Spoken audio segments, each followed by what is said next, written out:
नमस्कार, मैं सौरभ दुबे और आप देख रहे हैं सीबीसी न्यूज़ राजस्थान।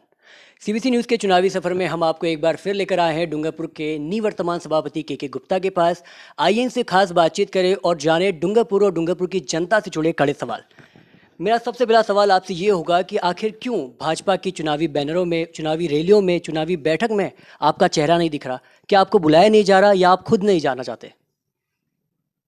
देखिए, इसके बारे में मैं क्या स्पष्टीकरण दूं। ये तो हमारे स्थानीय संगठन को सोचना चाहिए। वैसे मेरे प्रदेश अध्यक्ष जी ने और प्रतिपक्ष के नेता सम्मानीय गुलाब चंद जी कटारिया साहब ने और हमारे संगठन महामंत्री सम्मानीय चंद्रशेखर जी ने इस बात को जिले के जिलाध्यक्ष को कहा है, परंतु मैं भी नहीं समझ पाया कि ऐसी क्या परिस्थितियां बनी कि उन्होंने मेरा फोटो नहीं लगाया। मैं ये मानता हूँ कि मेरा फोटो नहीं लगाने से उनको जरूर कुछ राजनीतिक लाभ हुआ होगा। बाकी इसके अलावा कोई कारण नहीं है जो मेरा फोटो नहीं लगाया। क्योंकि इतने समय से आप पार्टी से जुड़े हुए हैं, तो आपके हिसाब से भाजपा में कौन नहीं चाहता कि आप भाजपा से जुड़े रहें? देखिए, पूरा डूंगरपुर का बच्चा बच्चा जानता है कि भाजपा के जिलाध्यक्ष भाई प्रभु जी पंड्या, जिनका मेरे से लंबे समय से कई छोटे छोटे विवाद थे और उन विवादों को मैंने सल्टाने का मतलब उनको ख़त्म करने का प्रयास भी किया, लेकिन इसमें मुझे सफलता नहीं मिली। कल के संबोधन में आपने कहा कि आप डूंगरपुर से जाना चाहेंगे, तो क्या डूंगरपुर में आप सिर्फ राजनीति के लिए ही थे? बेसिकली ये माना जाए, कहा आप जो कह रहे हो उसमें कोई अतिशयोक्ति नहीं। मैं पिछले 5 साल डूंगरपुर में रहा और 365 दिन मैं साल में रहता था डूंगरपुर। उसके पीछे मेरा एक कारण था। मेरा जो विजन था वो मैं शहर के अंदर लागू करना चाहता था और मैंने पूरे शहर के अंदर हर क्षेत्र में विकास मान लो, या शहर की एक अंतर्राष्ट्रीय स्तर पर पहचान मान लो, या शहर का हर एक व्यक्ति को नगर परिषद के माध्यम से हम किस तरह से लाभान्वित कर सकते थे, हमने उसमें पूरा प्रयास किया और हमें उसमें 100% सफलता भी मिली। कल गुलाब चंद कटारिया डूंगरपुर आते ही सबसे पहले आपके निवास पर पहुंचे, तो मैं ये जानना चाहता हूं कि क्या समझौता हुआ, क्या बातचीत हुई? क्योंकि आपके समर्थित पार्टी के जो सभापति के दावेदार थे महिपाल जोयाला, उन्होंने लगभग कुछ ही देर बाद पार्टी को, भाजपा को वापस समर्थन दे दिया। ऐसा क्यों? देखिए, ये पार्टी का और हमारा कोई विवाद नहीं है। सम्मानीय गुलाब चंद जी कटारिया साहब या भारतीय जनता पार्टी के किसी वरिष्ठ ने महिपाल जोईवाल को फ़ोन किया होगा और उसका मेरे पास फ़ोन भी आया। और क्योंकि हम एक संगठन के नाते चुनाव लड़ते हैं और जब हम पार्टी में रहते हैं तो हम सबकी एक जिम्मेदारी होती है कि हम सब मिलकर अगर कोई गलती भी करे तो उस गलती को सुधारने का हम प्रयास करते हैं।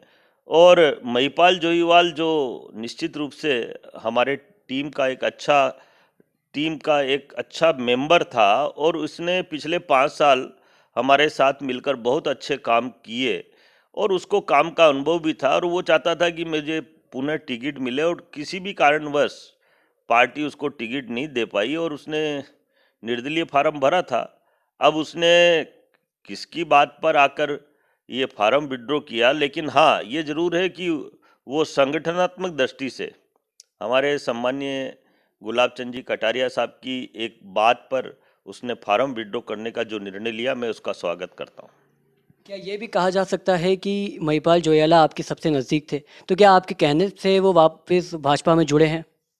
नहीं, मेरे नज़दीक की अगर मैं बात करूँ तो शहर का हर एक व्यक्ति मेरे से नज़दीकी से जुड़ा हुआ है।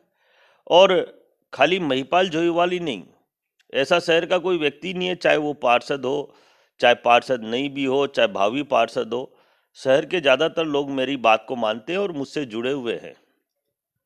क्या कहीं न कहीं ये सुनने में आ रहा है कि हम ये जानना चाहते हैं कि क्या अब राजसमंद की सीट से आप चुनाव लड़ते हुए दिखेंगे?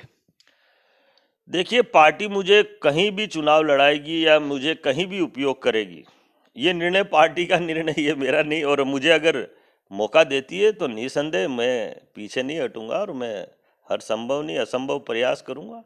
और ये निर्णय लेकिन पार्टी का है। मेरा मुझसे इस बारे में कोई, ना तो पार्टी ने चर्चा की है और ना ही मेरे से इस बारे में कोई बात हुई है। और फिर भी अगर पार्टी मुझे अगर उपयुक्त समझती है तो कोई संदेह नहीं, मेरे लिए चुनाव जीतना मैं ये मानता हूँ कि बहुत आसान काम है, और पार्टी इस तरह के कदरदार नेताओं को मौका देती है, और अगर पार्टी मुझे मौका देगी तो ये मेरे लिए बड़े स्वाभिमान की बात होगी।